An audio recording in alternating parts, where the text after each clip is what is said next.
Olá, tudo bem, querida? Oi, Corneta, tudo bem? Quanto tempo, né? Quanto tempo, né? A vida passa, a vida Pois é. segue e a gente tá sempre por aqui, né? Por Se aqui, encontrando. graças a Deus. Essa mesa é boa, né, Lala? Boa. A gente sempre aprende coisas novas e tal, né? Bem legal. Todo convidado que a gente traz, a gente sai daqui mais inspirado e conhecendo mais coisas, né? Abrindo a cabeça. Abrindo a cabeça totalmente. Sai daqui, ó, com aquele emoji do WhatsApp explodindo a cabeça. Se inspirando, né? Se inspirando. Se inspirando. Esse é o intuito, né? Estamos aqui para isso, viu, gente? Então, quem puder fazer um favorzão, né? Segue lá, compartilha, né? Curte, comenta, manda pros amiguinhos, né? Porque quando tem coisa legal, é sempre bom ajudar os outros a se inspirarem junto, também. né? Exatamente. Compartilha e abre a cabeça, ajuda.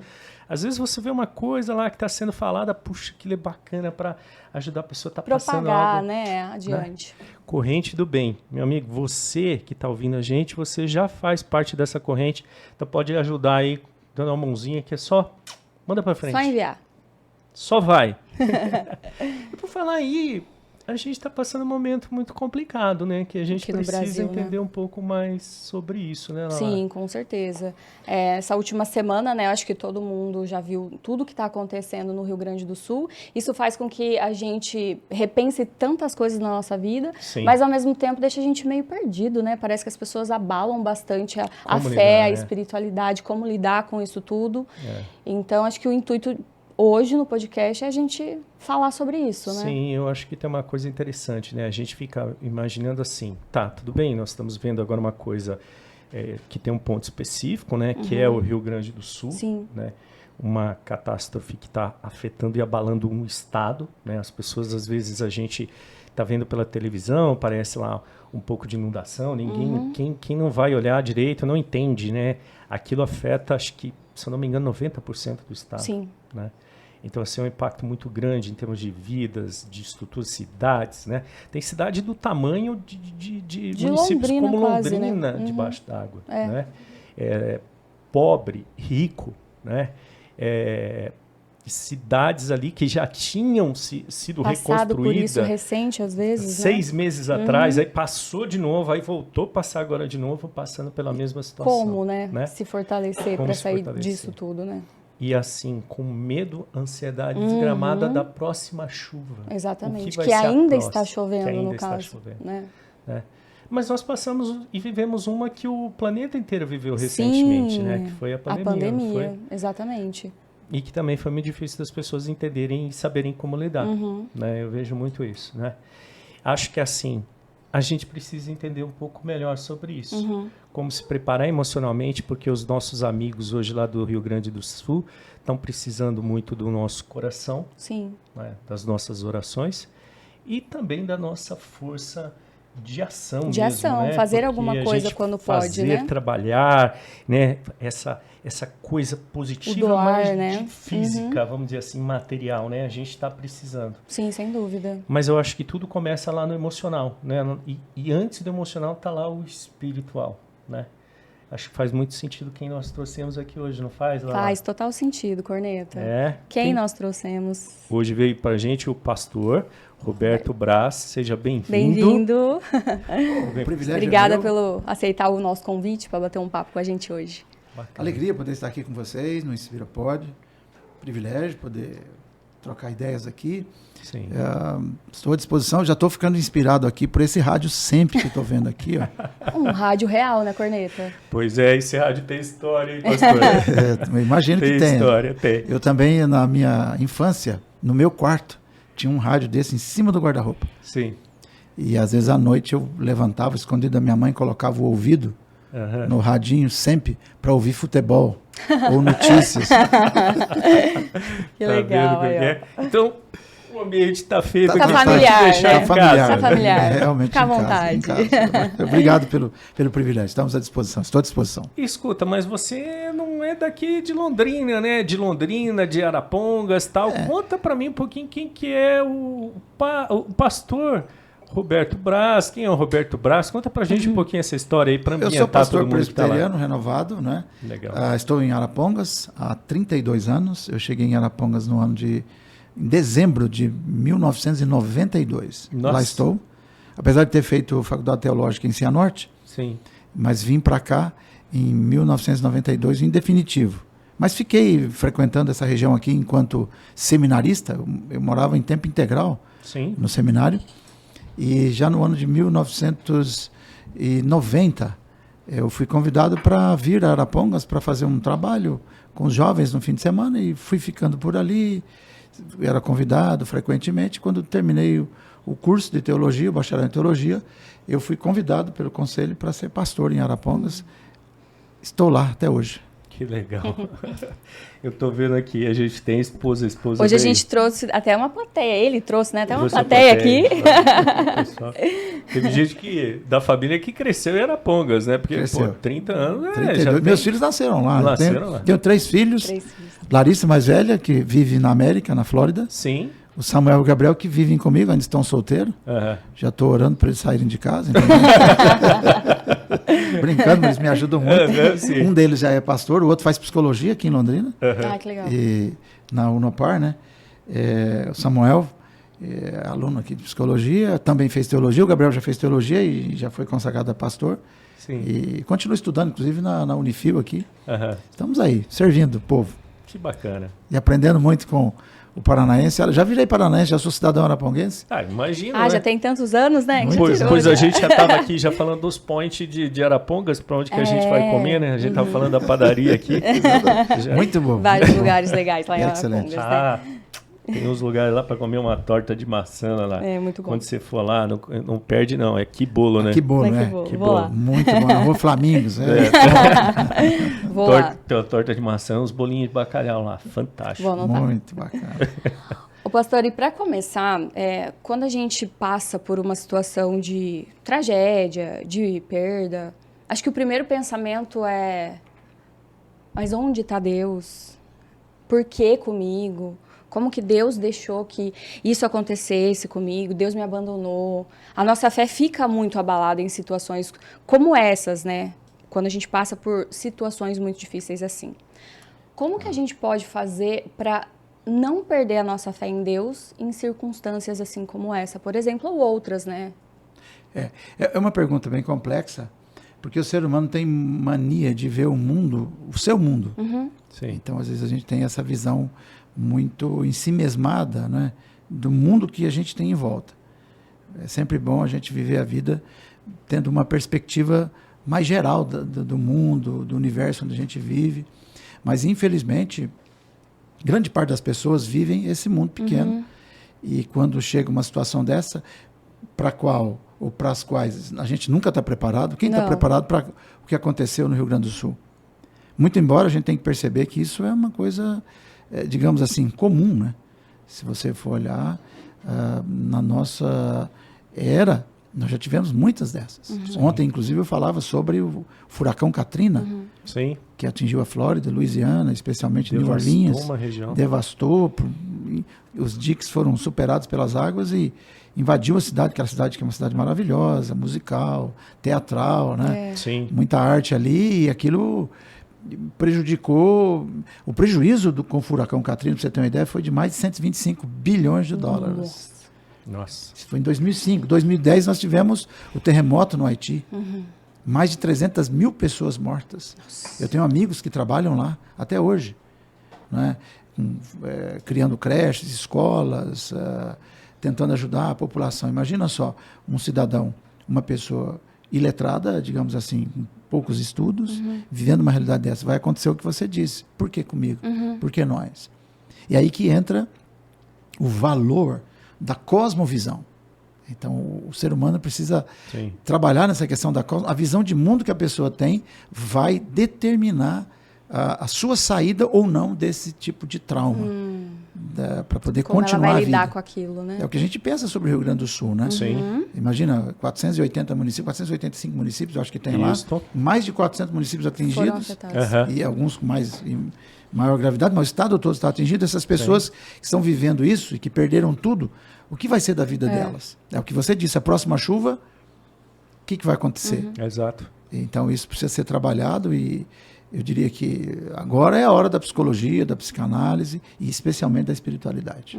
E a gente precisa olhar o mundo sob essa perspectiva, entendendo também que a vida é passageira, né? Como diz o livro de Provérbios, a gente percebe, a ideia de Provérbios é que a vida é uma sucessão de experiências passageiras. Daí dá-se a importância, então, da gente viver bem a vida. Cada dia precisa ser vivido como nunca. Assim, como a melhor coisa da vida é o hoje. O hoje. Por exemplo, hoje é dia 13, né? 13 de maio de 2024. 13 de maio de 2024 é uma parte da nossa jornada, da nossa estrada da vida, que a gente nunca viveu e nunca mais viverá. Exato. Então, eu imagino que para esse pessoal que está vivendo isso, as memórias estão muito pesadas. E elas precisarão ser trabalhadas. Com certeza. Eu até estava falando esse final de semana que a gente tem, talvez, umas 2 situações, né? Aquela pessoa que ela já tinha muita fé, já acreditava em Deus, e ela vê tudo isso acontecendo, ela continua tendo muita fé, porque para ela está viva, ela tem ainda, talvez, alguns familiares e tudo mais, e ela tem fé de se reerguer. Mas, ao mesmo tempo, a gente tem aquela pessoa que não acreditava e talvez pode continuar não acreditando em Deus. Ou ainda, aquele que não acreditava e passa a acreditar por tudo o que vê, a movimentação de tudo o que está acontecendo, e passa a ter mais fé, né? Então, acho que a gente fica ali nesse meio termo, né, de pessoas, dos que não acreditavam, dos que passam a acreditar e talvez dos que fortalecem ainda mais sua fé, né? Olha, nós vivemos atualmente um fenômeno na raça humana, que a gente chama do deslocamento da crença das pessoas. Você sabe que a fé das pessoas está, nesse momento, passando por uma metamorfose. Então, nós tivemos épocas em que as pessoas acreditavam muito mais na religião, o peso religioso era muito maior, hoje é menor. Né? É menor, especialmente no Ocidente, onde a gente vive. Por quê? A ciência tem tomado o lugar da fé, da fé religiosa. Mas, de qualquer maneira, o ser humano ele vive de crenças. Ou ele crê em Deus, em alguma divindade, ou nas instituições, ou em governos, ou coisa parecida, ou ele acredita na ciência. No nosso caso, está havendo um deslocamento da crença das pessoas. E num momento como esse, por exemplo, de tecnologia super avançada, mídia, né, dessa coisa da inteligência artificial, acontece uma coisa dessa que, embora previsto, mas não trouxe, a previsão disso não trouxe alívio nenhum. Não ajudou, né? Então você imagina a desesperança do sujeito que deslocou a sua crença para a ciência ou para a solução das coisas do ponto de vista com o braço humano. Né? O braço da mecânica. E isso não resolveu nada. Por outro lado, nós temos o religioso. Eu sou cristão, né? Cristão protestante e tal. Esse também não evitou essa tragédia. E o que essa pessoa está pensando agora? Então, nós temos os 2 grupos, se a gente separar a humanidade em 2 grupos, os que acreditam em alguma outra coisa que não seja Deus e os que acreditam em Deus. Os 2 estão passando pelo mesmo problema. Sim. Então, a gente percebe que a vida é um pouco mais complexa. Então, essa visão simplista da vida não resolve. A gente precisa entender isso. E uma outra coisa também, Laís, é que você percebe ao longo da história da humanidade essa mudança das pessoas no quesito acreditar. Então, a gente tem uma época da humanidade em que há mais crença no sobrenatural. E há outras épocas na humanidade em que as pessoas passam a ser antissobrenaturais. A gente viveu esse fenômeno da pandemia do Covid. Na pandemia do Covid, pesquisas indicam que, ao invés de mais pessoas frequentarem igrejas, falando do movimento cristão, muita gente deixou de ir às igrejas. Olha só. A minha expectativa, por exemplo, quando aconteceu o fenômeno em janeiro, março aconteceu de fato, né, de 2020, era que muita gente, meu Deus, assustado com isso, eu vou correr para Deus. Mas não aconteceu isso. Na juventude, por exemplo, cerca de 20% a 30% dos jovens que frequentavam igrejas, depois da pandemia, não frequentaram mais. Mas eu vou lhe dar um depoimento pessoal que talvez seja assim. O que eu entendi foi que, para mim, foi o contrário. Meu fenômeno foi o contrário. Eu sempre fui uma pessoa que eu dizia e brincava com as pessoas ao meu redor que era um homem de pouca fé. Né? E por questões de estudo, né, de área de atuação, dei aula e fui avançando, estudando, não sei o que, doutorado, então você vai ficando muito intelectualizado no sentido de se apegar à matéria. As explicações estão nas ciências, e fui seguindo. Até um ponto que eu percebi que não, tinha coisas que não explicavam, que não resolviam o problema, e embora eu sentisse isso, não tinha, eu não conseguia achar um caminho dentro da religião. Confesso que eu sempre tive um problema que eu relacionava Deus e religião. A institucionalização da religião, talvez seja isso. Aí, na pandemia, eu tive um despertar. Esse despertar me veio por situações de dificuldade que eu passei, aonde eu precisei entender que eu tinha que buscar esse contato com alguma coisa que me desse essa energia que eu tinha me afastado. E eu fui me reconciliar com Deus. Confesso que eu não consigo encontrar isso numa religião, mas eu consigo me voltar e sentir hoje a presença de Deus na minha vida, através das orações, através de mudança de mentalidade, de prática, de coisa. Eu realmente posso dizer que hoje eu sou uma pessoa de fé. E esse foi o grande milagre da minha vida, que foi uma coisa que eu nunca senti antes e que eu passei a sentir. Esse encontro com Deus. E esse encontro com Deus, e assim, confesso que ainda continuo tendo dificuldade para com uma religião.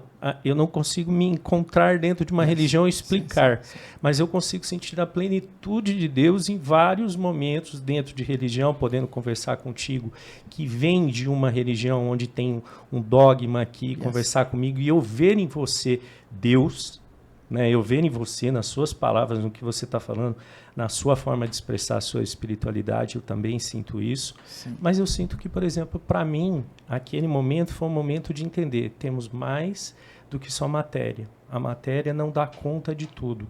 Eu preciso ter uma força interior que é muito maior do que tudo isso, que é Deus. E foi aí que eu me encontrei com Ele de uma forma que eu me apeguei e que, para mim, eu encontrei a calma do meu espírito. Aquele momento onde eu me encontrei. Mas eu entendo isso que você está falando. Muito bom. Eu disse isso no seguinte sentido. Você pode ser uma pessoa antissobrenatural. Sim. E, ao mesmo tempo, ser uma pessoa espiritual. Sim. Explico. Esses problemas, desses fenômenos trágicos, sejam eles da natureza ou não, no caso da pandemia, dessa tragédia recente que está acontecendo agora no Rio Grande do Sul. Sim. Então, a pessoa pode desiludir com o sobrenatural para resolver os problemas de agora. Como, por exemplo, eu trabalhei e construí uma casa. Comprei meu carro. O carro foi levado pela água, a casa foi toda avariada pela chuva. Há casos no Rio Grande do Sul em que a chuva levou tudo. Levou, hoje não tem mais, a pessoa não sabe mais onde é que ela está. Sim. O que acontece? Aí acontece um outro fenômeno espiritual que esse sim é mais seguro, que é o fenômeno de você não acreditar numa coisa que pode resolver a sua vida agora, mas você concentrar a questão da sua existência, uma questão de existencialismo, de que você, muito embora, mesmo que você tenha tudo nessa vida, não vai adiantar muita coisa também, porque você vai partir daqui. Sim. A vida, né, como diz o Cântico de Moisés, é 60, 70, no caso, vive-se hoje até 100. A média no Brasil hoje é de 60, quase 70 para as mulheres, 60 e alguma coisa para os homens. Né? Sim. A gente vai partir daqui. Então, a gente tem que partir da premissa de que a gente não vai ficar o tempo todo aqui. A gente vai partir daqui. E aí a espiritualidade é mais profunda, e é muito importante isso, porque você pode focar na eternidade.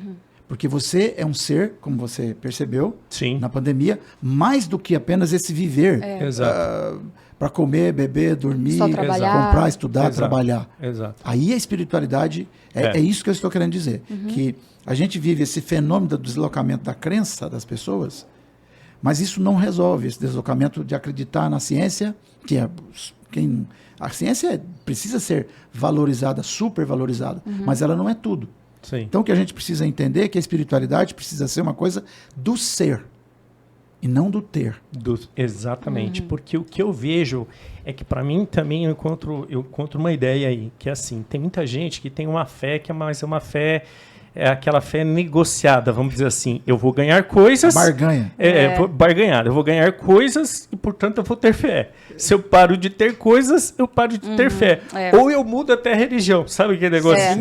Essa aqui está me dando pouco retorno ao meu investimento. Eu vou mudar de religião, de igreja. Gente, é sobre isso. A fé em Deus, ela envolve momentos bons, momentos ruins, uma plenitude que está acima da sua compreensão material, né? A gente fica muito apegado às coisas materiais. Sim, perfeito. Então a espiritualidade, como você disse, esse gancho que você deu do seu testemunho pessoal é fantástico. Por quê? Porque a fé, a espiritualidade precisa ser vivida independente de qualquer circunstância. Obviamente, vocês conhecem o histórico da Reforma Protestante. Sim.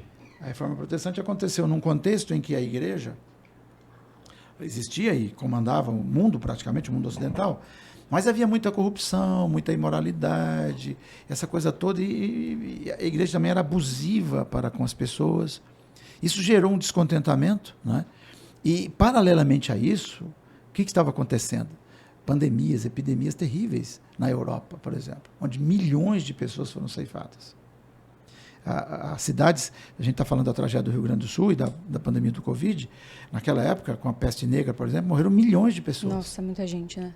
A proporção, mais ou menos, era tipo, de cada 10 pessoas, 3 morriam numa pandemia. Então, você imagina, Sim. Você perdeu o pai, perdeu a esposa, perdeu o filho, perdeu... Então, aquilo tirava um pouco o seu foco do agora e lançava o seu ser para o futuro, estar com Deus, o céu, né, essa coisa toda. Então, nesse berço nasceu a fé protestante. E aí houve uma reforma da teologia. Só que essa teologia veio filtrada dessa coisa de viver apenas uma vida para o agora.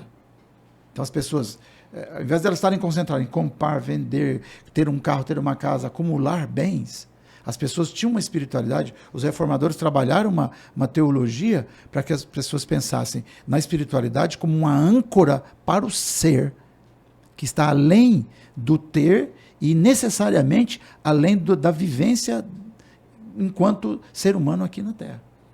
Então essa espiritualidade é a mais importante para enfrentar a tragédia, para enfrentar a escassez. Por exemplo, o estado do Rio Grande do Sul nunca mais será o mesmo. Sim. Imagina o sujeito que trabalhou 50 anos para comprar uma casinha e para montar seu negocinho para vender e ganhar R$5.000 por mês. Sim. Será que ele vai conseguir isso de novo? Eu acredito que sim, mas é muito difícil começar do zero. Então esse pessoal vai precisar de muita ajuda e de uma espiritualidade sadia nesse sentido. Não uma espiritualidade de barganha, mas uma espiritualidade que estabiliza o ser. Porque nós temos um problema na nossa vida que são as memórias. As memórias nunca deixam de existir. Não. Se você vai estudar o Freud, por exemplo, ele vai dizer que nós somos a soma das memórias. Então, todas as memórias que você teve na sua vida formam quem você é, mostram, revelam quem você é. Sim. E aí, o sujeito com memórias ruins, mais impactantes que memórias boas na vida, o que vai acontecer com ele? Ou ele vai para uma depressão, ele vai para um vício, vai viver uma vida destrutiva ou destruindo outras pessoas. Então, a gente precisa de uma espiritualidade estável, que não concentre apenas naquilo que você falou, na barganha, mas que experimente aquilo que você experimentou. Falo isso para falar uma coisa, para chegarmos a uma conclusão. O dogma, a crença, a fé, que está sempre baseada em alguma convicção religiosa, teológica, precisa estar de mãos dadas com a experiência. O que você teve foi uma experiência. Sim. Em função da sua compreensão de realidade, você buscou, percebeu que você precisava de algo mais e você foi buscar a espiritualidade. Então, você teve experiências. Então, se a fé está baseada num dogma, que é apenas uma tradição, e não te leva a uma experiência, essa fé é falsa, essa fé é frágil, essa fé não te sustenta. Sim. É engraçado, mas assim, o que eu sinto hoje nesse ponto é os momentos felizes, eles são vividos com plenitude, né? Mas você sabe que é isso, eles estão ali, eles não são a única coisa da vida. E vem momentos difíceis, mas eles também passam, né? E a gente está mais apegado em coisas maiores, né? Vamos dizer assim, na tua relação com Deus, em como tudo isso te leva a se tornar uma pessoa maior, em como no momento desse agora do Rio Grande do Sul, a gente consegue, com a nossa humanidade, poder ajudar as pessoas, né? Então, quer dizer, aí a gente começa a se tornar pessoas melhores, no sentido de que não mais me interessa só eu, né? Eu vou seguir, eu vou ter momentos bons e ruins e ok, e faz parte, e eu agradeço, né? E aí eu vou retornar para você com uma ideia que não é de uma pessoa religiosa em si, mas que para mim, assim, eu acho que se a gente praticasse, ajudava muito, que é Epicteto, né? Que ele tem uma das ideias dele lá, uma dos pensamentos dele, que ele fala assim, a sua esposa e o seu filho não são seus, eles são empréstimos, né? Esteja bem com eles enquanto você estiver na vida, né? E viva eles com plenitude. Um dia eles podem ser devolvidos ao verdadeiro dono. Ótimo. E ok, eu cuidei deles no momento que eu estava. Como as posses, ele fala, acho que é isso, as posses, o seu filho e a sua esposa não são seus, eles são empréstimos, né? E o dia que eles deixarem de ser seus, ok, siga em frente. E ele não era vamos dizer assim, naquele momento ele não era um religioso, mas assim, eu vejo que talvez a essência da fé seja essa, né? Um homem que tem uma ética, né? Que tem uma maneira de lidar e se relacionar com Deus, que ele entende que tudo que que provém, inclusive um planeta que não sei quantos bilhões para se tornar verdade, que tem esse movimento que uma hora estoura uma catástrofe num lugar, em outro, e que é muito maior do que a nossa vidinha, né? Sem pequena, dúvida. Egoísta ali, e que você acredita que Deus só é bom ou só é ruim se ele está te afetando ali nesse seu joguinho. Exatamente. Mas você não consegue ver esse... Né? Como um todo, né? A coisa é muito visão maior, maior, né? O né? universo é maior. Então, é muito importante isso, porque a gente precisa compreender essa nossa necessidade relacional. Sim. Então, num momento como esse do Rio Grande do Sul, eu estou vendo aí pessoas de todas as religiões, de todos os segmentos da sociedade, estendendo a mão. Sim. Isso nos humaniza também. Então, Total. o lado bom é essa humanidade. Sim. Então, acho que outra coisa interessante sobre espiritualidade no momento de tragédia é que eu entendo que espiritualidade é assim, quanto mais espiritual eu for, mais humano serei. Sim. Então, eu não posso descartar a minha humanidade em função da vivência de uma espiritualidade. Então, quando você perceber uma pessoa querendo ser espiritual, e essa espiritualidade enveredar apenas para o misticismo, Sim. para a coisa empírica, sem tornar o melhor como ser humano, para o outro, essa espiritualidade é falsa. E ela também não traz felicidade. A verdadeira espiritualidade é vivermos uns para os outros. Aliás, essa é a máxima dos 10 mandamentos. Né? Você sabe que a Bíblia Jesus resumiu a Bíblia em um mandamento. Amar a Deus acima de todas as coisas e ao próximo como a ti mesmo. Sim. Então, quando a gente vive essa realidade, esse é o ápice da espiritualidade, é amar a Deus e amar o próximo. Sim. Na mesma proporção. Eu estava lendo um livro, inclusive tem tudo a ver com isso, eu peguei um trecho aqui que fala sobre essa questão de ajudar o próximo, né? É um trecho do livro que se chama Como Deus Curador. Aí fala assim, a tragédia pode acontecer a qualquer um de nós e o sofrimento é inevitável na vida, mas somos capazes de escolher como reagir a ele. Se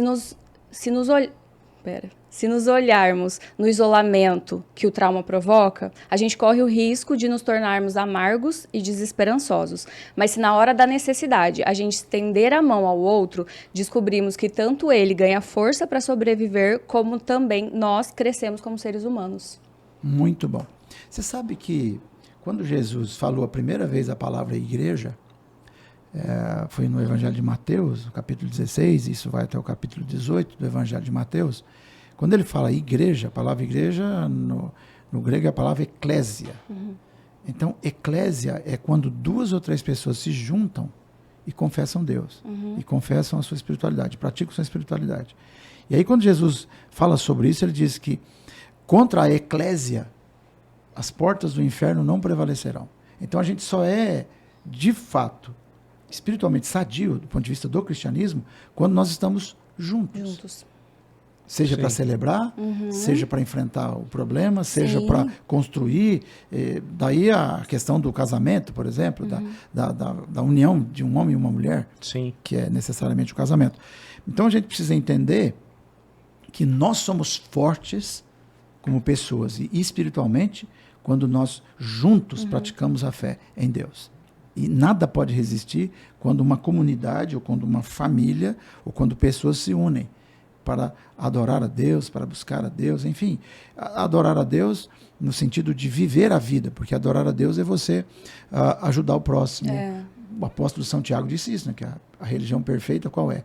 É aquela que ajuda os pobres, as viúvas, os órfãos. Essa é a verdadeira religiosidade, né? O próprio apóstolo Tiago ainda diz que a fé sem obras é morta.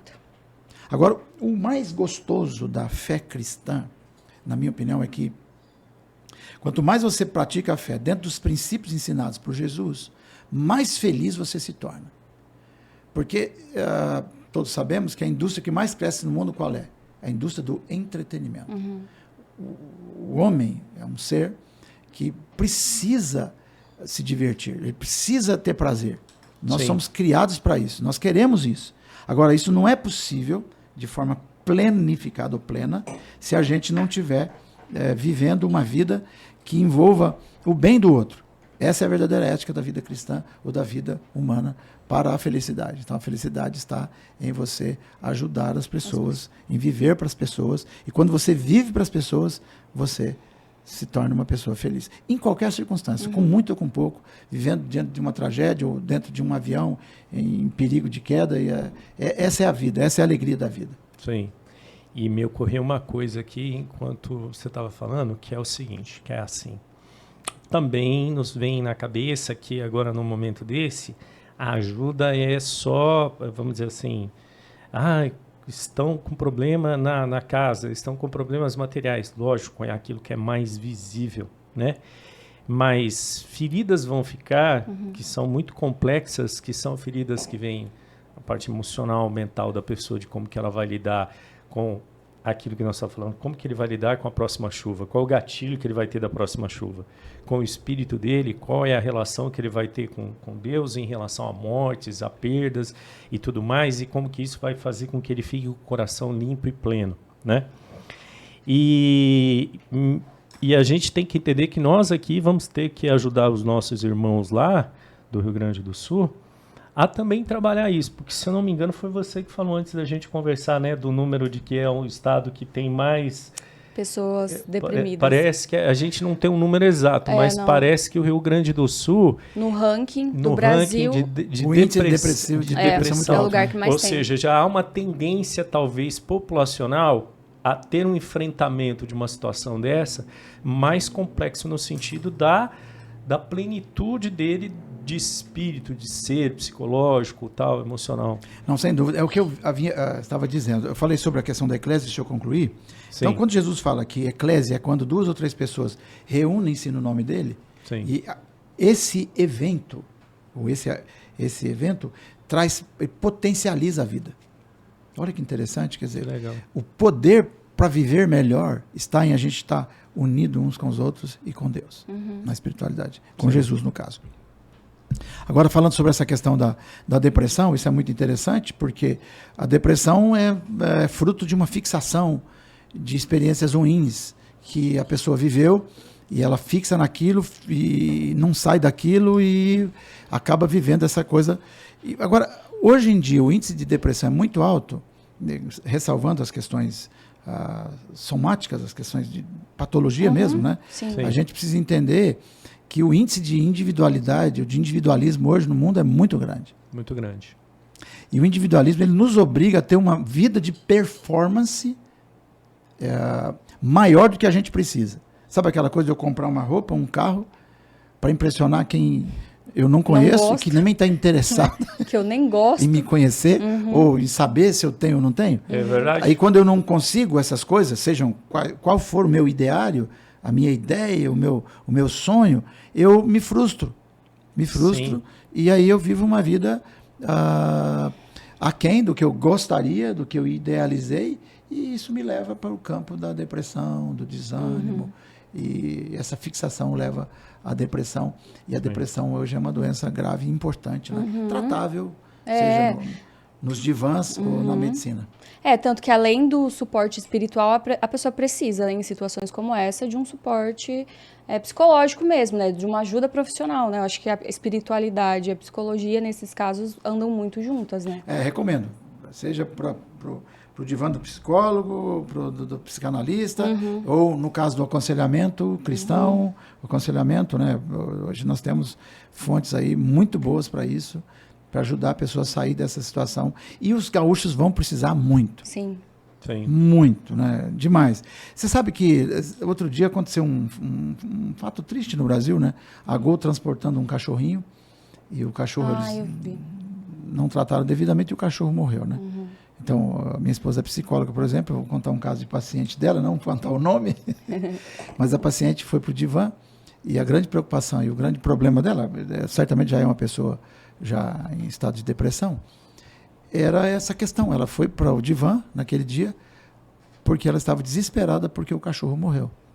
Então, imagina só, as pessoas estão se deprimindo por coisas, eu diria, importantes, Sim. mas em relação ao que vivem os nossos irmãos do Rio Grande, imagina só. Então, a gente vive uma época de muita fragilidade, dado ao fato da nossa busca exagerada pelo bem-estar do ter, não necessariamente do ser. Sim. E você sabe que o ter interfere diretamente no ser, na forma da gente ser. Sim, sim. E isso essa é a ideia da sabedoria de Salomão.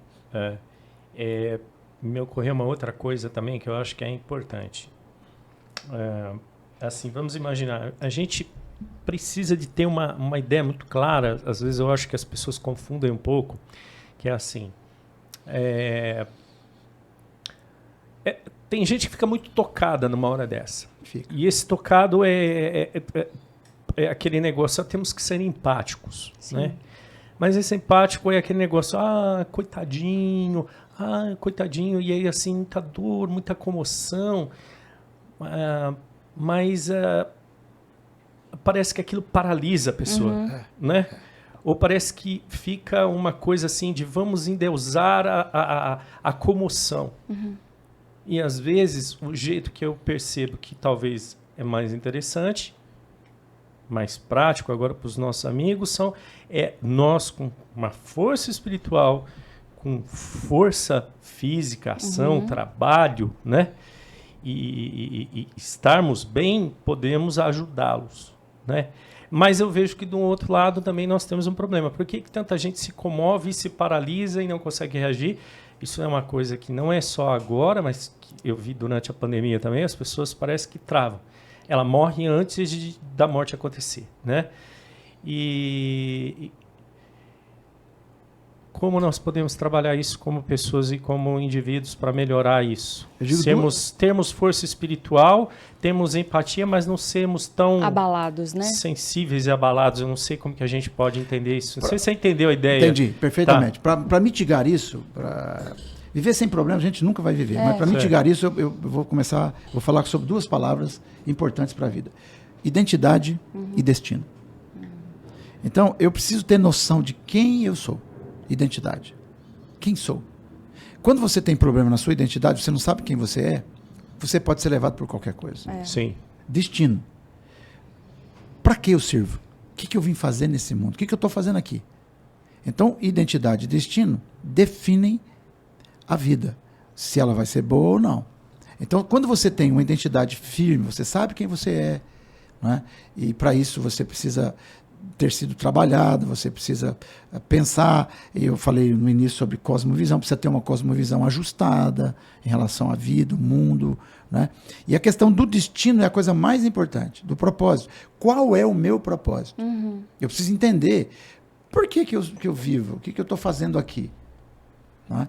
Quando a pessoa não tem noção de propósito da vida, ela vai se paralisar. Porque quando você tem propósito, você pega, por exemplo, um empresário desse aí que está ajudando lá no Rio Grande do Sul, ou um professor, ou alguém, um psicólogo, uma psicanalista, um terapeuta. Não, eu vou canalizar. Eu sei o que eu estou fazendo e o que eu faço me ajudou, me levantou, e eu já ajudei muita gente.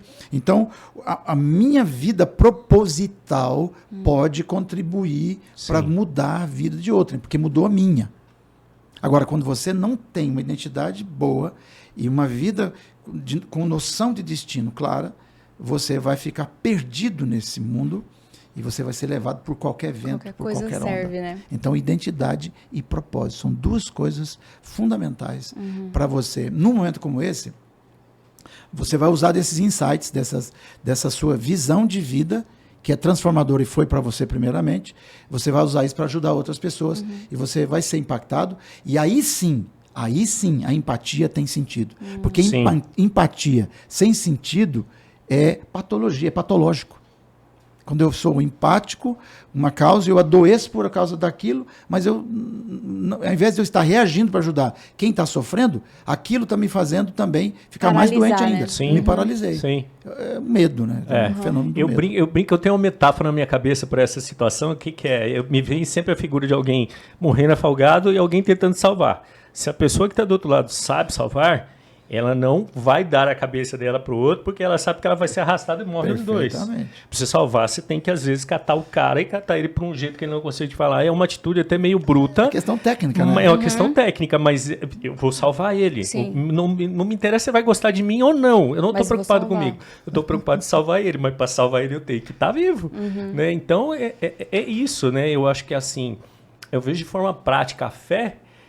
Me veio um insight aqui claramente do que você falou, que é isso. As pessoas talvez hoje precisem da fé, precisem de Deus para descobrirem esse propósito, esse sentido da vida para elas. Exatamente. Né? Assim, então, onde está Deus? O que Ele vai fazer por mim? Ele vai te fazer isso, meu amigo. Ele vai te abrir seu coração para você entender quem é você e como você pode estar dentro do propósito dele. Uma maneira extraordinária de viver é você se conhecer. Porque quando você se conhece, você vai saber potencializar os seus talentos, vou usar essa expressão, talentos. Sim. Então, a partir dos seus talentos, das suas habilidades treinadas, das conquistas que você tenha por meio das suas habilidades, você vai poder agora auxiliar outras pessoas. Eu não acredito, por exemplo, que você tenha nascido com essa capacidade que você tem, como você se mostra um professor aqui no podcast. Sim. Você tem uma capacidade, uma habilidade de captar as coisas e colocar isso para a mesa, para a conversa de mesa. Então, isso não é à toa. Isso não só te ajuda a viver, como também vai auxiliar outras pessoas a viverem. Sim, é verdade. Então a gente precisa saber usar os talentos, e seja qual talento for. Porque tem pessoas que não têm o seu talento, mas têm talento. Sim. Jesus falou, inclusive, ele fez uma parábola sobre isso. Sim. Que Deus nos deu talentos, isto é, capacidades. E estas capacidades elas não estão para o meu uso simplesmente. Elas certamente me servem, melhoram minha qualidade de vida, mas elas têm um propósito para com o outro, para com o universo, para com o mundo. Eu poderia... Você sabe que na teologia da missiologia, que é a parte da teologia que estuda a missão de Deus, tem essa coisa da teologia ligada a você cuidar, por exemplo, da natureza. A gente chama isso na teologia de mandato cultural. Então, todos nós precisamos cuidar da natureza.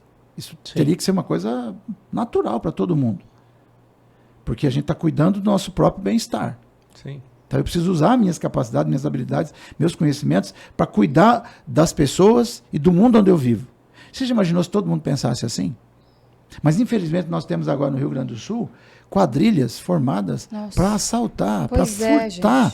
Inclusive os donativos ou as casas que foram abandonadas, porque hoje tem mais de 600 mil gaúchos que estão em algum tipo de abrigo ou na casa de um parente. Você imagina que loucura? Então, a vida piora quando a gente não potencializa nossas capacidades. E isso é bíblico, muito bíblico. Sabe que tem uma palavra na Bíblia que é a palavra unção. Sabe, a gente vê nos meios cristãos, especialmente evangélicos e católicos, especialmente nos católicos mais carismáticos, a palavra unção. Quando, na teologia bíblica, por exemplo, no Velho Testamento, na lei, uma pessoa era separada para ser sacerdote, aquela pessoa era ungida com óleo. Certo. Aquela unção significava, sabe o quê? Ela tinha uma capacitação especial da parte de Deus para exercer aquela função. Quando alguém era separado para ser profeta, a mesma coisa. Então ele recebia uma unção. Quando alguém era separado para ser rei, ele recebia uma unção. Então, o que essa unção significa? Significa que essa pessoa recebeu uma capacitação especial para exercer aquela função que é para o bem da comunidade. Bem do Estado, bem das pessoas, bem da família. Então, todos nós somos dotados de capacidades e talentos para vivermos bem, mas também para promovermos bem-estar ao nosso redor, seja com pessoas, seja com o mundo onde a gente está, a geografia onde a gente vive. É sobre isso, né? Vamos dizer assim, é isso que eu tenho entendido cada vez mais, né? A força espiritual que a gente tanto busca não significa simplesmente deixar a nossa vida sem coisas ruins, vamos dizer assim. Nem tem como. Não, mas vai melhorar a forma da gente lidar e principalmente a forma que a gente pode ajudar os outros, os nossos irmãos, a lidar com os problemas da vida deles. Perfeito. Porque juntos formamos uma igreja. Sem dúvida. Né? E é uma igreja da onde está Deus, né? Que está ali, presente com as pessoas. Esse é o potencial da... Tem uma coisa na fé cristã que é chamada de disciplinas espirituais. As disciplinas espirituais estão classificadas em vários segmentos. Tem, por exemplo, a disciplina da meditação. A gente falou sobre meditação no início aqui. Que é aquela disciplina que vai levar você a pensar em você mesmo, pensar em Deus. Você vai refletir sobre o que você leu, o que você aprendeu na sua teologia. E aquilo vai te ajudar. Jesus fez muito isso. Você sabe que em 3 anos e meio que Jesus teve do seu ministério prático de curar, libertar, ensinar, os teólogos dizem que, os estudiosos dizem que ele ficou pelo menos 6 meses sozinho. Só ele e o Pai, só ele e Deus. Por que isso? Então Jesus nunca saía para fazer alguma coisa sem antes ter meditado naquilo. Sim. Então isso é muito importante. Ao passo que você tem uma outra disciplina espiritual, que é a disciplina da comunhão. Que é o ferro se afia com ferro, né? Então, a gente viver junto, conversar junto, você vai me confrontar, eu vou te confrontar, e a gente vai chegar a um denominador comum, e como a gente é dotado de uma crença correta do outro, porque eu amo a Deus, mas eu amo o outro, a gente vai construir pelo todo. Sim. Então, a prática das disciplinas espirituais, elas nos ajudam, mas a gente precisa praticar isso. Então, eu penso que a espiritualidade nesse momento é fundamental. Seja para você refletir, você aprender, se entender, se localizar, bem como para você exercer isso de forma produtiva, profícua, eficiente, para com a vida do próximo. Se ela está bem, eu também estou bem. Já imaginou, nós estamos todos aqui vivendo dentro de uma casa. Se alguém não está bem, isso vai trazer problema. Sim. Então, o egoísmo não cabe dentro de uma espiritualidade correta, boa e saudável, inclusive no momento da tragédia. É verdade. Bom, tem mais alguma coisa aí para você perguntar dessa sua listinha aí que veio cheia de coisinhas borbulhando? Eu estou com medo dessa lista aí. Mas a gente vai falar dos nossos amigos hoje? Vamos falar. Olha, a gente vai falar uma coisa aqui que é a parte dos... Quem nos ajuda está aqui. Muito bom. Tá? Então a gente vai falar agora de quem patrocina esse programa. Você que está assistindo o InspiraPod, né? Ele existe hoje porque ele acontece aqui no Estúdio Ágape, né? E o que é o Estúdio Ágape? A Ágape é uma agência de comunicação e marketing, né? Que pode fazer você, desde o momento que você está pensando em entrar no mercado com um produto, com um serviço, a pensar na sua marca, ter ideia do nome da sua marca, em função do mercado que você está. Depois de desenvolver essa estratégia de marca, a identidade visual, todo o trabalho que vai ser feito de posicionamento dessa marca no mercado, cuidar da imagem da marca no mercado, produzir materiais de ordem gráfica, digital, rádio, TV, cuidar do seu ponto de venda, cuidar da comunicação que você faz no ponto de venda para vender seus produtos, cuidar também da parte do marketing digital. Então, toda a parte de desenvolvimento web, de sites, landing pages, cuidar das redes sociais de forma diferente, né? Cuidar da sua rede social como se realmente você fosse um criador de conteúdo, que isso potencializa o resultado da sua rede social. Mais do que postagens genéricas que normalmente você encontra, né? É preciso aprender a conversar com o seu público, né? Com a sua audiência. Então, isso é uma coisa que nós desenvolvemos um método próprio aqui que trabalha a construção de conteúdo. E lógico, campanha de tráfego e produção de conteúdo em si. Você está aqui no estúdio da Estúdio Ágape, onde rola os podcasts, né? E aqui a gente faz podcast para a gente, mas se você quiser também locar o espaço para fazer para você, conta com o espaço que está aqui. Ou se você quiser trazer a sua marca para o Estúdio Ágape, você vai ter tudo isso, inclusive usar aqui e ter o seu próprio podcast aí para sua marca, tá? E nós temos aqui também o Zap Station, né? O que é o Zap Station? O Zap Station é uma plataforma, um aplicativo para você poder transformar o seu WhatsApp, né, numa central de conversa de atendimento, de fazer negócios e venda, né? Então você tanto consegue atender os clientes com toda a sua equipe de venda num só lugar, numa só plataforma, ter todos os dados dessas conversas, ter todo o processo de atendimento agilizado para o teu cliente, como você consegue enviar mensagens, como você consegue fazer campanhas, como você consegue colocar inteligência artificial, fazer bots, né, que a gente fala, para conversar com o cliente. Então, é uma plataforma integrada de conversa, né, o que a gente chama de marketing conversacional, ou senão conversational, olha que nome chique, né? Prático, né? Conversational marketing, que é toda a parte de atendimento, conversas, vendas. Em um lugar só. Num lugar Olha só. que praticidade. Fantástico, Fantástico. né? Então, se quiser uma aplicação legal, conheça mais sobre o ZapStation, tá? E, lógico, você que está assistindo a gente, curta, comenta, compartilha. A gente vai ficar muito feliz de poder levar essas nossas conversas cada vez para mais gente. E você também deixar a sua opinião, deixar o nome de um próximo... Sim, aceitamos inclusive sugestões, né, de convidados. E também segue a gente lá no Instagram, né, Corneta? Segue a gente lá, por favor. Inspira.pod. Siga o nosso Instagram, por favor. Por favor. Tá bombando lá. Obrigada. E leva essa conversa para outras pessoas. Eu acho que essa daqui, né? mais do que tudo, é feita... Importante, né? nesse momento, né? É feita para as pessoas, né? Quem sabe você não tem um amigo, uma amiga, alguém da família aí que está precisando escutar uma palavra dessa, né? Fortalecer a espiritualidade, né, Corneta? Mas a espiritualidade de um ponto de vista maior, né? Não é só... acho que talvez não é só ir à igreja, não, né? É muito além, né? É mais do que isso, né? Nos tornarmos seres humanos, filhos de Deus. Perfeitamente. Né? Então, acho que é isso que nós estamos aqui debatendo, né? Como que isso pode ajudar, inclusive, os nossos irmãos que estão precisando lá tanto da gente no Rio Grande do Sul, mas de uma outra forma, né? Com uma outra visão. Isso ok? aí. Sigamos? Sigamos. O que mais que você tem de perguntas? Então, na verdade, eu fui olhar aqui agora e a gente já falou de tudo que a gente iria perguntar pro Já pastor. falou? Você acredita? Aqui, ó, já anotei. Foi falando. O papo foi fluindo. Fluiu o papo que as perguntas foram sanadas. Você viu? Eu acho que a gente podia pensar em alguma mensagem que ele poderia entregar para galera que está nos assistindo. Mensagem não falta. Eu já fiquei com vontade no culto dele aqui, já que eu gostei da troca de ideia. Rolou o clima aqui, pintou o clima. Foi uma, eu sabia que isso ia coisa acontecer. legal. Vocês são muito bons. Eu sabia que isso ia acontecer. Foi. Sabia. Ele é um cara, ele é carismático. Sabia que você ia gostar. Vocês são muito bons. Desculpa a esposa, mas... Deu match aqui. Muito bom. Mas eu queria deixar uma mensagem. Eu quero falar um pouquinho sobre o apóstolo Paulo. Paulo escreve uma das suas cartas. Sabe que Paulo escreveu 13 dos livros da Bíblia. Dentre eles, nós temos a carta à igreja de Filipos.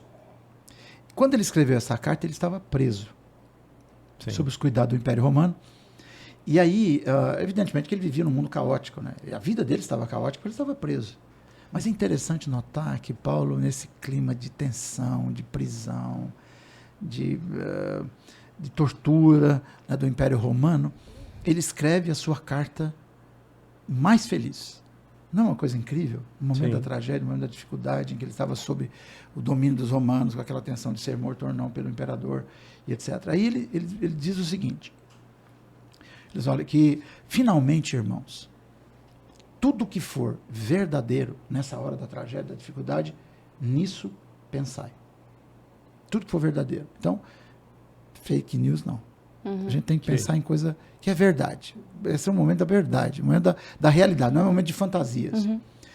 Tudo que for nobre, nisso pensai. Tudo que for puro, nisso pensai. Tudo que for de boa fama, quer dizer, que for ajudar alguém. Não é momento de infamar ninguém. Então, porque quando a gente infama, quando a gente difama alguém, aquilo é como que você está atirando no seu próprio pé. Tem esse ditado nosso. Ele diz assim, tudo que for amável, olha que interessante, tudo que for amável, tudo que for de boa fama, se houver algo de excelente ou digno de louvor, pensem nisso. Então, esse é o momento em que a gente precisa pensar em coisa boa. Porque você sabe que o pensamento é a antessala da execução de qualquer coisa. Tudo começa no pensamento, Tudo começa aqui. Então, o que não passou pelo meu pensamento, não vai acontecer. Né? Não vai acontecer, a menos as questões de impulsão, essa coisa que é uma coisa que todo mundo sabe como funciona. Mas nós precisamos pensar em coisas boas. A nosso respeito, a respeito das pessoas, a respeito do mundo. Você disse bem no início, né?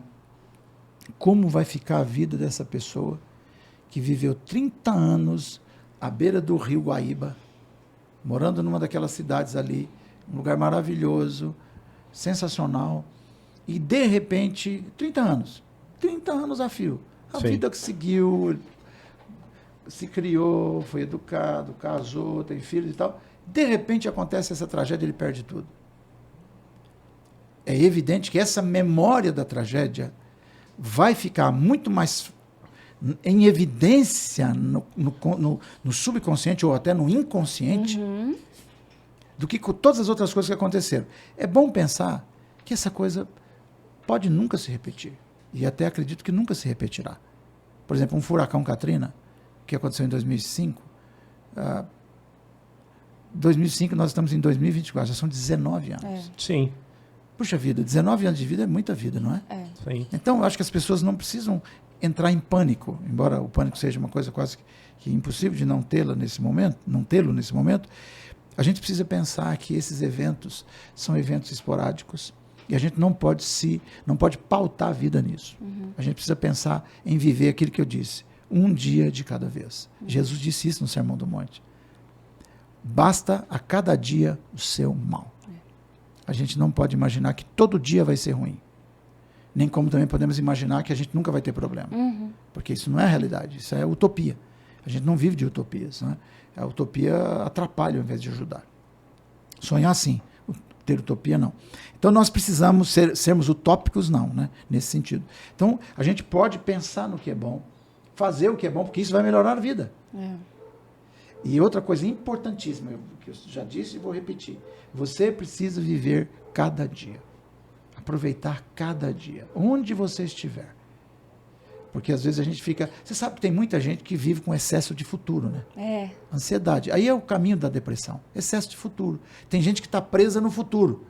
Outras pessoas, em função de uma tragédia dessa, vai ficar presa no passado. Vai ficar presa no começo de maio, onde aconteceu a tragédia. Então a gente... E tem gente que, infelizmente, está presa no presente. São os perfeccionistas. Eu tenho uma casa, eu tenho um emprego, eu como, eu moro, eu durmo, mas não está bom. Então você é perfeccionista, você quer sempre mais, você nunca está feliz com o que você tem. Eu acho que agora é o momento da gente se libertar dessas três coisas. Se libertar do excesso de futuro, do excesso de presente e do excesso de passado. E viver o agora, como Jesus ensinou. Sim. Depender da graça. A vida já é uma graça. Então, e para quem acredita em Deus, acredita na Bíblia, sabe que o Senhor é o meu pastor. Nada me faltará. Vamos crer nisso. Isso é realidade. Muito, muito, muito importante a gente viver a vida sob essa perspectiva. Porque assim nós vamos... E aquilo que eu falei também, essa questão do destino. Se você acredita que a sua vida tem um propósito, você vai crescer nesse propósito. Cada dia que você viver vai ser um tijolinho a mais que você vai colocar na construção do edifício da sua vida, que foi propositada, ou propositadamente estabelecida, ou pensada pelo Criador, para que você esteja bem. Eu lembro da palavra profética de Jeremias, quando o povo foi levado para o cativeiro babilônico. Você sabe que a Babilônia tinha uma maneira estranha de tratar os seus países conquistados, né? Eles pegavam as pessoas de um país e levavam para o outro. Desterravam as pessoas. Então os israelitas, os judeus, especialmente os que viviam em Jerusalém, foram levados para a Babilônia. E quando eles chegaram lá, qual foi o comportamento deles? Eles que tocavam a sua harpa, que cantavam os seus hinos, declamavam os seus salmos. Nós não vamos fazer isso mais. Para. A vida, poxa, nós estamos longe da nossa casa, longe de tudo, sabe? Aí o profeta Jeremias escreveu um livro, ou escreveu uma mensagem, né? E ele mandou um mensageiro lá para falar com os judeus que estavam desterrados, que estavam como cativos lá na Babilônia. Ele falou o seguinte: a prosperidade de Babilônia será a prosperidade de vocês. Não fique pensando em Jerusalém. Viva o agora. Criem filhos, casem-se. Construam, vivam, porque se Babilônia, onde você está, prosperar, você vai prosperar. Não é uma coisa incrível? Então, a gente precisa viver a vida a partir disso. O sujeito está num abrigo hoje, ele não vai ficar sempre nesse abrigo. Mas aproveite as amizades, aproveite os momentos ali, aproveite essas conexões, que certamente serão conexões que vão alçar, né, que vão ser como um móveis para lançar, né, como um arco que lança a flecha para o futuro, e certamente isso vai ajudar bastante. Com então, certeza. se tem alguma coisa em pensar, Nós não vamos parar de pensar, porque somos seres pensantes, Sim. né? E penso, logo existe, já dizia o filósofo. A gente precisa pensar em coisa boa, coisa que vai construir a nossa vida. Sim. Eu acho que isso traz até para nossa vida, né? Eu acho que a maioria das pessoas que estão do lado de cá, fora da situação, fora daquele tormento ali, passaram a agradecer mais, né, ao que tem. Então, acho que isso também serviu de lição para nós, para repensar prioridades da nossa vida, para ser mais grato ao que a gente tem, porque muitas vezes a gente só reclama daquilo que a gente tem. Então, eu acho que isso serve também de lição para nós, né, para aprendermos a sermos mais gratos, né. Aproveitar quem está perto da gente, né? Sem dúvida. Quanta coisa E que a não gente resistir, né? É. Eu acho que a gente tem uma resistência muito grande, assim. A gente tem um plano muito louco de como que a gente vai ser feliz e tudo mais. Traça né? Deixa Deus plano, conduzir a coisa um pouquinho mais. Aceita, aceita as regras do jogo dele.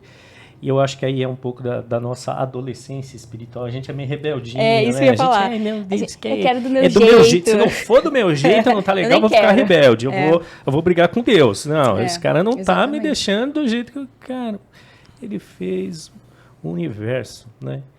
Ele sabe de todas as folhas que caem, né, no chão. Ele sabe de tudo sobre a vida. Muito mais do que você tem a noção com seus 70 anos, 50 anos, 20 anos, né? Quantos, se eu não me engano, milênios, o universo, assim, pela contagem, parece que é quase 14, 13,8 bilhões ou trilhões de anos. É ano que não acaba mais, até chegar um ser humano lá na face da Terra. Dentro de tudo isso, como foi construído, acredite você dessa visão científica ou não, mas isso te explica o quanto é muito mais complexo, maior do que só você pensa. Isso se explica numa das doutrinas bíblicas, né, da teologia. Um aspecto da teologia que é a questão da doutrina da providência. Então, a doutrina da providência, ela prega o seguinte, que Deus está no controle. Ele é soberano. Sim. Sempre foi. Então, que ele guia a história nesse sentido. Então, nós somos atores nesse negócio todo.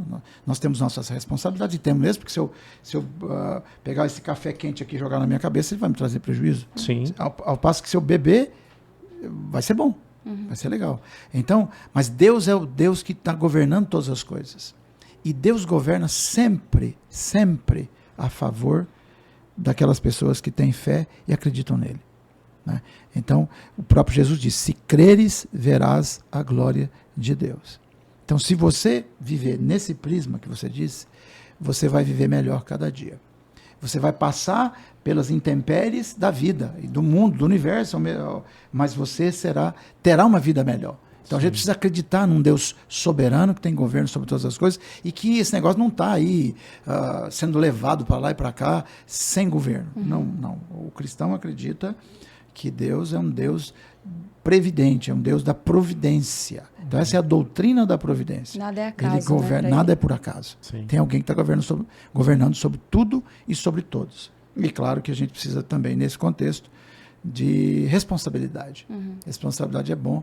E Deus gosta também. Sim, verdade. E a gente, nesse momento, precisa estar aqui, ajudando os nossos irmãos Sem lá. Sem dúvida. Sendo os arcos das flechas que serão lançadas. Sim. Trazendo contribuições materiais para construir os arcos, para as flechas que serão lançadas para retomar as vidas deles lá. Se isso tudo é uma metáfora, né? O nosso papel aqui é isso. Orarmos para passar uma energia positiva e ajudá-los, aos que estão lá podendo fisicamente, presentemente, mentalmente conversar, poder trocar uma ideia, né?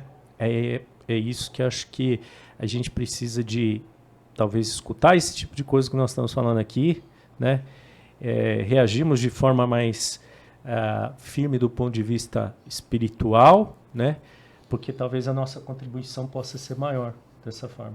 Com certeza. A gente precisa ser 100% humano e 100% espiritual. O apóstolo Paulo, escrevendo à igreja de Tessalônica, ele disse o seguinte, orai sem cessar. Isso mostra que o apóstolo estava pensando no quê? Que ele podia fazer tudo com o seu braço, mas por mais que ele pudesse fazer, o braço dele ainda é curto. Por mais que ele pudesse enxergar, Paulo era era um filósofo da época, formado aos pés de Gamaliel, ele era cidadão romano, cidadão judeu, israelita, ele falava várias línguas, mas ele tinha essa noção de que, mesmo ele sendo o que ele era, ele não podia tudo, ele precisava depender de Deus. Então a gente precisa viver a vida como se tudo dependesse de Deus e ao mesmo tempo viver como se tudo dependa de nós. Então, acho que essa é a maneira, é a coisa mais importante que eu posso fazer. Isso eu posso fazer. Então agora o que a gente pode fazer pelo Rio Grande? A gente pode orar. Sim. Porque isso é a gente viver a vida além do natural. Nós precisamos ter uma vida além do natural. Como você percebeu na pandemia, com a sua experiência. Sim. Então a gente precisa entender que Deus pode nos ajudar. Por exemplo, essa porta que você acabou de falar, dessa coisa maravilhosa aqui do estúdio Ágape, onde vocês estão fazendo esse podcast, que ajuda milhares de pessoas. Então, quem abriu essa porta aqui? Eu acredito que foi Deus. Isso aqui não é do acaso. Tiveram conexões, mas de repente esse negócio chegou, está aqui, é concreto. Sim. É concreto. Você tem capacidade, ela tem capacidade, tem condições, tem gente que patrocina. Contudo, muita gente talvez quisesse e não tem. Sem dúvida. Sim. Mas isso foi uma providência divina Sim. na vida de vocês. Então, a gente pode orar como se tudo dependesse de Deus. Amanhã portas estarão se abrindo para nós. Ou cada dia da nossa vida. Eu gosto muito da frase de um bispo lá de Brasília, da Comunidade das Nações, bispo JB. Aliás, é um cara a ser ouvido, JB Carvalho. Um cara fenomenal. Isso. Ele diz o seguinte... Conhece? JB Carvalho, extraordinário. Tá. JB é Nós figura. e o mundo queria. JB é fenomenal. O negócio é orar, nós vamos orar, ué. Vamos orar, vamos usar as nossas começa aqui, conexões, né? vamos usar as nossas conexões, que é assim que se conquista o mundo, ué. Perfeitamente. Olha o que o JB disse, e diz constantemente. Senhor, se o senhor quer fazer alguma coisa boa aqui, está fazendo alguma coisa aqui em Londrina, não me deixa de fora. Uau. Eis-me aqui. Sim. Olha que interessante. Então, nesse momento do Rio Grande, Senhor, o que eu posso fazer pelo Rio Grande? Aliás, o que eu posso fazer essa semana aqui em Londrina? O senhor está querendo fazer alguma coisa? Eis-me aqui. Eu estou aberto. Sim. Abre a minha mente. O senhor tem controle sobre ela. Não é? Coloque-me diante de pessoas. Me conecta com situações ou com portas abertas. Paulo fala muito isso, né? Ele, por exemplo, Paulo ficava numa cidade, como em Éfeso, ele ficou 3 anos lá. 2 anos e alguma coisa, completou 3 anos. Então, chegou um momento que ele disse, não é mais para ficar aqui. Chegou um momento. Ele organizou as coisas, não deixou nada para trás, foi para uma próxima etapa. Então, a gente precisa viver a vida nessa perspectiva. O que eu estou fazendo aqui agora? Eu preciso estar aqui? É importante? Legal. Beleza. Quando terminou a minha missão aqui, eu preciso partir para um próximo passo. Profissionalmente é a mesma coisa. Então, a gente precisa sempre pensar, o que a gente vai fazer? A gente faz o nosso melhor, eu faço o meu melhor, mas eu espero portas abertas. Quem pode abrir portas? O Criador. Sim. Isso é muito legal. Perfeito. Você que está em casa assistindo a gente, está no seu carro, eu me veio aqui a ideia, faça o que o pastor Roberto acabou de falar. Quer ajudar o pessoal lá do Rio Grande do Sul, não precisa ficar triste, não precisa ficar deprimido, né? Ore, transforme esse seu sentimento numa coisa bacana e ore para Deus para ter isso. Fala assim, Deus, eu estou aqui pronto para dar essa força para o pessoal lá, me mostra o que eu tenho que fazer. Essa ajuda é de verdade. Certo? Muito bom. Eu visitei, um minuto só, eu visitei um monastério, né, um mosteiro lá no interior do Egito. Sabe, lá no Egito é um país de maioria muçulmana. E eu fui visitar um mosteiro lá, acompanhado de um mentor que eu tenho, que é o Dr. Elias Dantas. E a gente foi em vários líderes aqui do Brasil. E a gente foi visitar um monastério, aqueles caras com aquela barbona e tal, um monastério interessante no meio do Egito. Né? 100 quilômetros, 200 quilômetros do Cairo. E aí estava aquele cara lá que representava os monges ali, não é? Aí um pastor, bem abelhudo aqui do Brasil, falou, ao invés de vocês ficarem aqui orando, rezando, por que vocês não vão resolver a vida das pessoas lá fora? E sabe o que o monge respondeu? Nosso papel, a minha missão, meu propósito de vida é fazer isso. É orar para vocês fazerem lá fora. Então eu acho que cada um de nós tem um papel. Sim. Nesse momento, o Brasil inteiro não pode estar no Rio Grande do Sul. Não. Isso seria um tumulto também. Se nós todos resolvermos ir lá, abraçar, empatia necessariamente, não é presença física. Não. Num momento como esse, né, de tragédia, a gente precisa ter uma empatia pragmática. Sim, verdade. Uma empatia que, de fato, leve a abertura de canais, de portas, de janelas para que o problema seja resolvido. Então, eu gostei da resposta. Eu estava lá, né, vendo o monge responder isso para o pastor, que perguntou para ele, mas o que vocês estão fazendo aqui? Vocês ficam aqui, quantas horas vocês oram aqui por dia? Você disse, acho que nós oramos 12 horas. Meu Deus, 12 horas aqui? Né? Como assim? Ele falou, não, nós fazemos isso aqui, é o nosso papel. A gente está orando por vocês, estão lá fora fazendo. Nossa. Então, cada um tem seu papel. Cada um tem seu papel. Maravilhoso. Muito bom. Maravilhoso. Muito bom, Corneto. Beleza? E aí? Por hoje deu. Obrigado para todo mundo que esteve com a gente. Leva esse programa para frente aí, que tem muita gente precisando escutar esse papo. Compartilha. Pastor, muito obrigado de coração. Foi muito bacana a conversa. Eu agradeço muito. Privilégio, conversa gostosa. Vocês fizeram um papel maravilhoso aqui. Estou muito feliz em estar com vocês. Sucesso, Deus abençoe. Amém. A vida de vocês Amém. em todas as áreas. Amém. Amém. Obrigado, Felipe. Obrigada. Tá bom? Até mais, pessoal. Tchau, tchau. Tchau, tchau. E...